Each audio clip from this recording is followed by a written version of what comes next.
Europe Matin. Thierry Dagiral. L'entretien politique de ce lundi matin sur Europe 1, 8h16. Bonjour Olivier Faure. Bonjour Thierry Dagiral. Premier secrétaire du PS, député NUPES de Seine-et-Marne. Peut-on tout dire sur les réseaux sociaux? Peut-on tout dire quand on est député? Je fais référence, bien sûr, au tweet de Mathilde Panot, députée NUPES.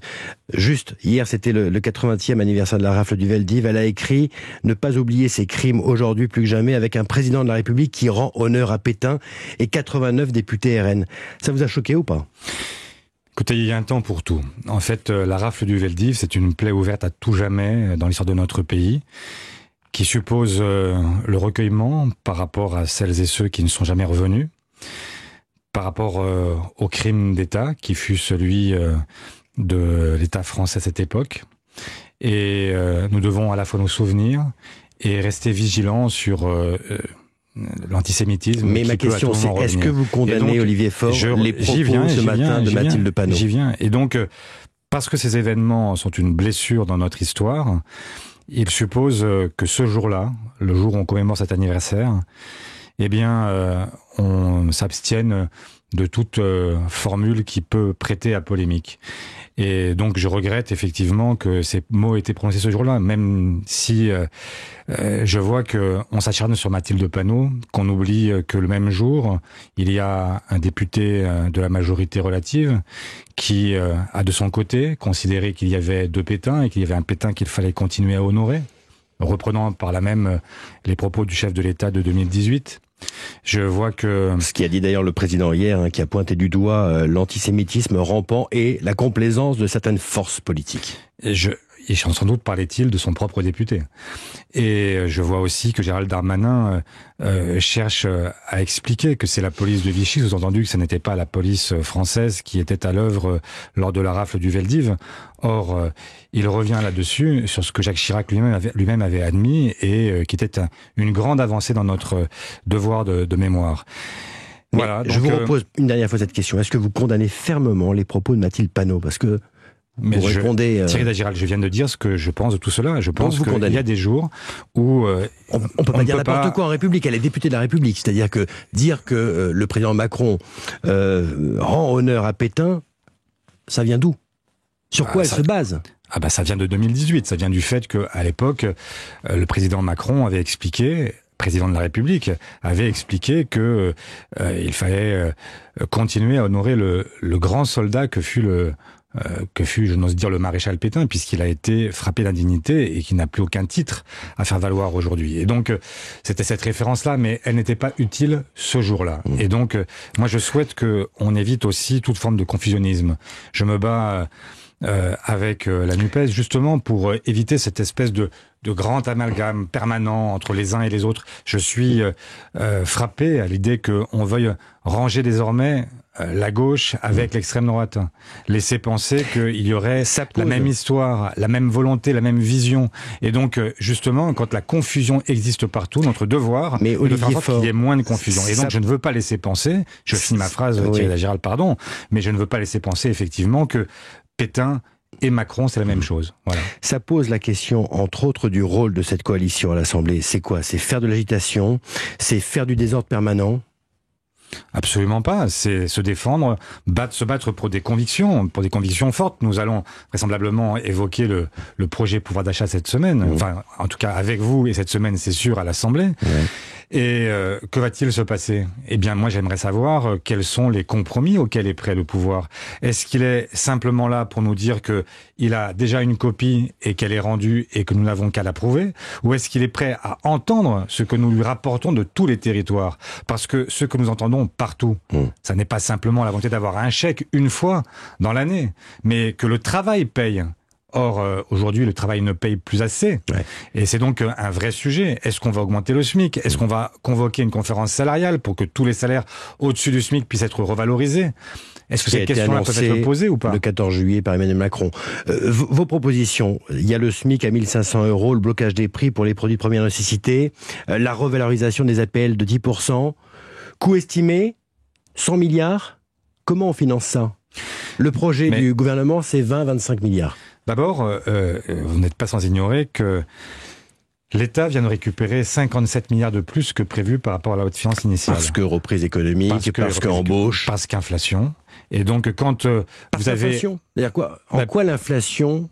Parce que tout simplement, quand vous allez acheter votre paquet de pâtes qui a augmenté de 20% en un an, quand vous achetez votre viande qui a augmenté de 17% en un an, quand vous achetez votre huile qui a augmenté de 36% en un an, et bien tout simplement, comme c'est un impôt proportionnel, la TVA, l'État gagne plus d'argent parce que les prix augmentent. Et donc, il y a 57 milliards qui sont rentrés dans les caisses de l'État qui n'étaient pas prévus dans la loi de finances initiale. Et puis, il y a surtout un débat aujourd'hui sur ce qu'on appelle les super profits partout en Europe. La question est posée. Ce sont les grosses entreprises. Oui, les énergéticiens, les banques, un certain nombre d'entreprises qui ont profité de la crise très largement. Et vous avez en Espagne, en Italie, déjà une augmentation significative. Plus 25% pour l'Italie, par exemple. En Allemagne, on se pose la question. La Commission européenne, le Parlement européen ont encouragé l'ensemble des pays de l'Union européenne à avoir cette taxation sur les super profits. Et il n'y a qu'un pays en France où on considère qu'on ne touche pas au premier de cordée. Donc ça, ce n'est pas possible. Il y a évidemment de l'argent. Il y a des gens qui se serrent la ceinture et puis il y a des gens qui, au contraire, font des profits gigantesques. C'est 160 milliards pour 2021 pour le CAC 40 de bénéfices. C'est pointé partout. C'est une enquête de vos confrères de l'Obs cette semaine qui le dit. Voilà, donc il y a quand même quelque chose qui aujourd'hui ne tourne plus rond. Et donc moi je veux que tout simplement on se dise les choses, qu'on aille jusqu'au bout et qu'on dise aussi que le travail doit payer. Je reviens là-dessus parce que vraiment, quand vous avez aujourd'hui quelqu'un qui est salarié au SMIC, qui nourrit une famille, mais qui ne peut pas leur offrir des vacances convenables, qui ne peut pas faire en sorte qu'ils mangent tous les jours de la viande, qui ne peut pas... Enfin bref, je vais pas vous faire pleurer, mais enfin, je vais vous dire quand même que tout ne va pas si bien dans ce pays et qu'on a quand même besoin de faire changer les choses. Bien sûr. Quel va être votre rôle, vous, député de la NUPS, cette semaine? Sur quel point vous voulez véritablement avancer? Sur notamment les revalorisations. Quand on vous dit que les fonctionnaires vont obtenir un dégel du point d'indice de 3,5, ça fait des années ça fait 5 ans que le point d'indice il est gelé. Et donc 3,5%, c'est même pas ce qu'est l'inflation. Est-ce que vous trouvez ça normal? On nous dit que c'est un texte qui protège le pouvoir d'achat. Mais où est-ce qu'on protège le pouvoir d'achat quand on accepte l'idée que, faites la soustraction, 5,8 moins 3,5, et encore 5,8 c'est l'inflation constatée au mois de juin, on sait que elle peut continuer à augmenter d'ici la fin de l'année, ce n'est pas un texte qui protège, c'est un texte qui évite de trop grosses pertes.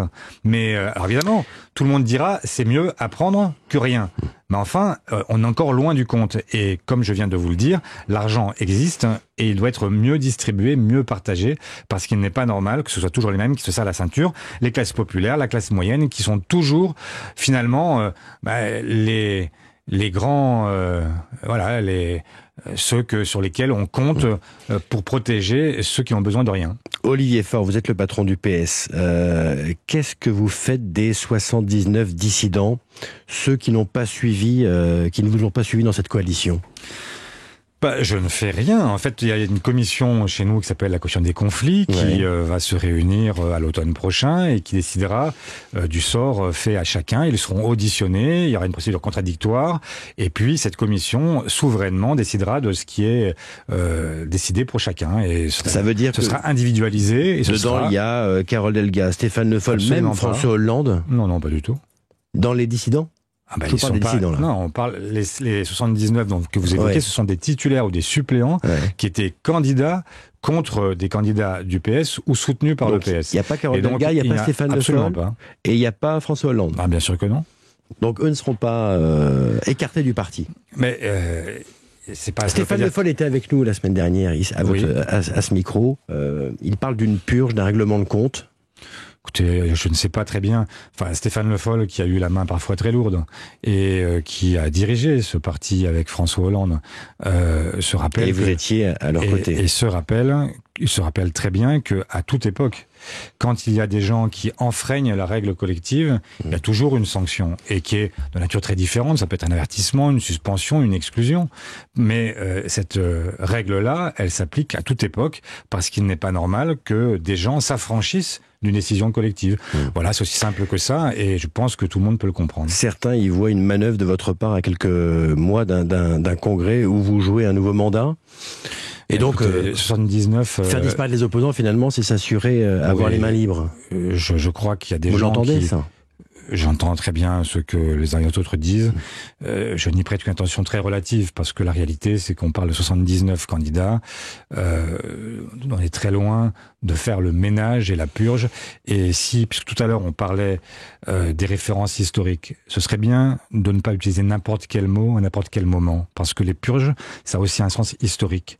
Et nous sommes très loin de cela. Ici, tout simplement, une mesure qui permet de faire respecter des règles collectives, ça n'a rien à voir avec les grandes purges. Le député NUPS et premier secrétaire du PS Olivier Faure ce matin sur Europe 1. Merci à vous. Merci à vous Thierry Dagiral. Bonne journée.